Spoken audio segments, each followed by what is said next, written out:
Hello guys, ayan. Good morning, good morning. Kasama ng good afternoon.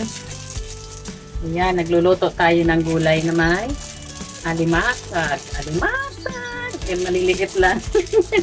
Ayan guys. Ayan. Ano yan? Lalagyan ko yan ng gata.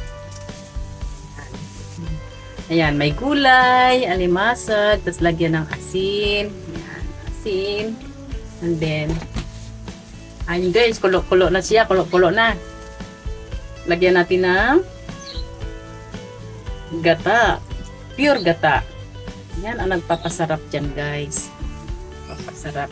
Guys, pangpakuloyin po na natin. Pakuluin muna. Ayan. Habang hinihintay natin medyo magluto na talaga siya ang gulay. Palambutin ang gulay. Yan. Ayan. Guys, kumulo na. Lagyan na natin na dekorasyon sa ating buhay. Ayan. Luto na yan siya guys. Kaya bye-bye.